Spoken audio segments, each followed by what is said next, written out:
For today's video nga pala guys ay manonood tayo ngayon ng UAAP volleyball. Pero bago yun ay pupunta muna tayo ng sementeryo dahil birthday din ngayon ni mama, yung nanay ng boss ko. Bali magdadalawang sasakyan nga pala kami ngayon dahil hindi kami kakasya sa isa. Pagkadating nga namin dito sa sementeryo ay agad ko na rin sinet up itong tent. Sobrang init nga dito, buti na lang at dala ko itong nabili ko sa Shopee na tarp. Habang hinihintay ko nga dito yung iba namin kasama ay nagsindi muna ako dito ng kandila. Gusto ko nga sana magkape niyan kaso nasa kanila pala yung kape at yung mga pagkain. Pagkadating nga nila ay agad na rin namin nilabas itong mga baon namin na pagkain. At syempre kahit wala na si mama ay kakantahan pa rin natin siya ng happy birthday. Happy birthday to you.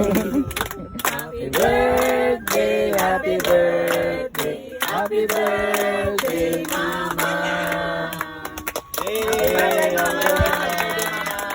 Pagkatapos namin kumain at tumambay ng ilang oras ay nagpaalam na rin kami kay mama. Sayang nga at kung buhay lang sana siya ay kasama namin siya ngayon na manonood ng volleyball. Umuwi muna kami ng bahay dahil ihatid muna namin itong mga gamit. Dito ay nasa biyahe na tayo niyan papuntang Manila. Mga 11:20 umalis tayo ng Pampanga. Nakarating tayo dito sa MOA ay 12:40 ng tanghali. Dito na nga rin pala kami nagpark sa may IKEA. Sa sobrang excited nga namin ay hindi na kami kumain ng lunch at dumiretso na kami dito sa may arena. Bibili na lang kami ng mga makakain namin dun sa loob. Pagkapasok dito ay titignan nila yung ticket. Tapos ay i-guide ka nila kung saan ka dapat maupo. Medyo konti pa nga lang yung tao niyan dahil kakaumpisa pa lang ng women's volleyball. Nahiwalay nga itong dalawa namin kasama dahil 4 lang yung available dito sa inupuan namin. Maya-maya nga lang ay tinaas na itong mga bandera ng bawat player. Budget na yan na mag-uumpisa na yung laro. Tapos ay naglabasan na nga din itong mga players. Itong una nga pala maglalaban ay FEU versus UE. Sobrang dikit nga din ang laban nila dito dahil umabot sila ng set 5. Nagutom na nga kami niyan kaya kumain muna kami nitong burger at ng popcorn. At dahil food is life kaya masaya na naman itong katabi ko.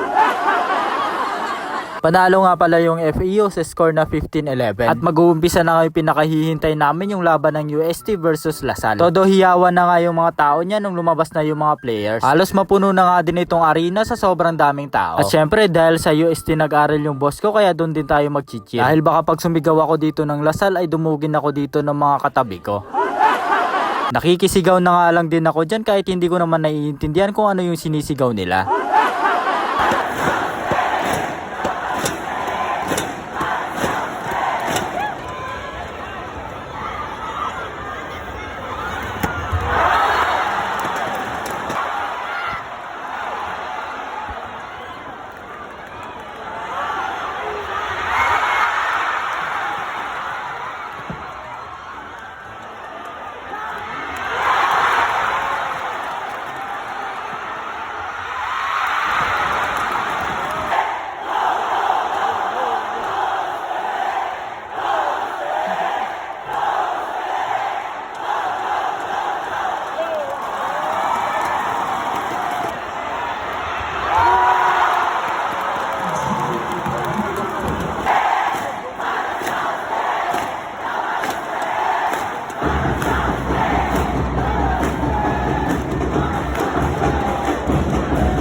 Grabe, sobrang intense talaga ng laban nila dito. Akala nga namin ay matatalo na yung UST dahil sobrang laki na ng lamang ng Lasal. Pero dahil malakas kami mag-cheer ay umabol pa yung UST.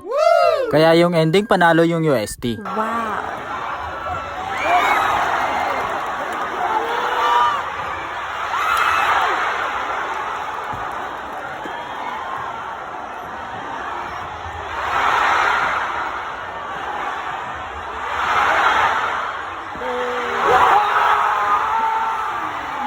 Hindi nga kami yung naglaro pero parang kami yung napagod. Halos mawala na nga din ang boses itong mga kasama ko dahil sa kakasigaw. Sulit nga naman yung pagpunta namin dito dahil nanalo naman yung manok namin. Nung palabas na nga kami ng arena ay dito na namin naramdaman yung gutom. Kaya kumain na muna kami bago kami umuwi ng Pampanga. Mag-aalas 10 na nga ng gabi at paalis pa lang kami ng MOA. Kaya hanggang dito na muna ulit. Salamat sa panonood. Babu!